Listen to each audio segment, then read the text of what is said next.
ஆறுகளை பற்றி சில முக்கியமான பாயிண்ட்ஸ்லாம் பார்க்கலாங்களா? சிந்து நதியினுடைய துணை ஆறுகள் என்னென்னு பார்த்தீங்கன்னா ஜீலம், செனாப், ராவி, பியாஸ், சட்லஜ். இந்த செனாப்ன்றதான் வந்து பார்த்தீங்கன்னா சிந்து நதியினுடைய மிகப்பெரிய துணை ஆறு. அதே போல் வந்து பார்த்தீங்கன்னா கங்கை ஆறு வந்து என்ன பேரில் வந்து உற்பத்தி ஆகுதுன்னு பார்த்தீங்கன்னா பாகீரதின்னு சொல்லுவாங்க. இந்த பாகீரதி வந்து எங்கே உற்பத்தி ஆகுதுன்னு பார்த்தீங்கன்னா கங்கோத்திரி பனியாறு, உத்தரகாசி, உத்தரகாண்டில் வந்து உற்பத்தி ஆகுது. இதனுடைய நீளம் என்னன்னு பார்த்தீங்கன்னா 2525 கிலோமீட்டர். எது? கங்கை நதியினுடைய நீளம். நெக்ஸ்ட் வந்து பார்த்தீங்கன்னா இந்த கங்கை நதி வந்து பார்த்தீங்கன்னா வங்காளதேசத்தில் வந்து என்ன பேரில் அழைக்கிறாங்கன்னு சொன்னாங்கன்னு பார்த்தீங்கன்னா பத்மான்னு சொல்லுவாங்க. அதே வங்காளதேசத்தில் வந்து பிரம்மபுத்திரா வந்து என்னன்னு சொல்லுவாங்கன்னு பார்த்தீங்கன்னா ஜமுனான்னு சொல்லுவாங்க. வங்காளதேசத்தில் கங்கை நதியை வந்து பார்த்தீங்கன்னா பத்மான்னு சொல்லுவாங்க. வங்காளதேசத்தில் பிரம்மபுத்திரா நதியை வந்து என்னன்னு சொல்லுவாங்க பார்த்தீங்கன்னா ஜமுனான்னு சொல்லுவாங்க. இந்த பிரம்மபுத்திராவும் கங்கையும் இணைந்த பிறகு எவ்வாறு சொல்கிறாங்கன்னு பார்த்தீங்கன்னா மேக்மான்னு சொல்லுவாங்க. பிரம்மபுத்திராவும் கங்கையும் இணைந்த பிறகு எவ்வாறு சொல்லுவாங்கன்னு பார்த்தீங்கன்னா மேக்மான்னு சொல்லுவாங்க. மகாநதி வந்து எங்கே உற்பத்தி ஆகுதுன்னு பார்த்தீங்கன்னா சிஹா, ராய்ப்பூர், சத்தீஸ்கரில் வந்து உருவாகுது. பிரம்மபுத்திரா வந்து எங்கே உற்பத்தி ஆகுதுன்னு பார்த்தீங்கன்னா செம்மாயிடுங்கு பனியாறு, மானசரோவர் ஏரி, தீபத்தில் வந்து உற்பத்தி ஆகுது.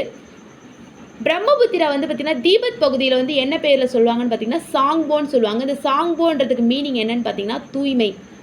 பிரம்மபுத்திரா வந்து தீபத் பகுதியில் வந்து என்னன்னு சொல்கிறாங்கன்னு பார்த்தீங்கன்னா சாங்போன்னு சொல்லுவாங்க. அதே வங்காளதேசத்தில் வந்து என்னன்னு சொல்லுவாங்கன்னு பார்த்தீங்கன்னா மேக்மான்னு சொல்லுவாங்க. வங்கதேசத்தில் கங்கையை வந்து என்ன பேரில் சொல்லுவாங்கன்னு பார்த்தீங்கன்னா பத்மா.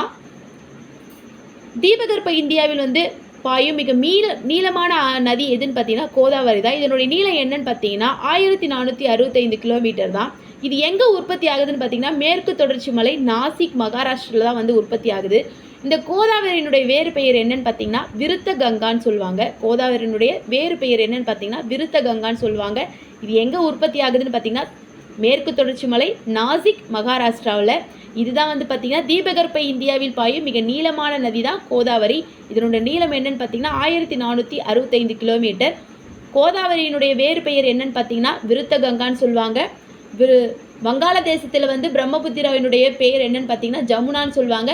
தீபத் பகுதியில் வந்து பிரம்மபுத்திராவின் பேர் என்னன்னு பார்த்தீங்கன்னா சாங்போன்னு சொல்லுவாங்க. சாங்போனா தூய்மைன் என்ற பெயர். வங்காளதேசத்தில் வந்து கங்கையினுடைய பெயர் என்னன்னு பார்த்தீங்கன்னா பத்மான்னு சொல்லுவாங்க. இதெல்லாம் ப்ரீவியஸ் இயரில் கேட்ட கொஷின்ஸ், கற்றுக்கோங்க. தேங்க்யூ.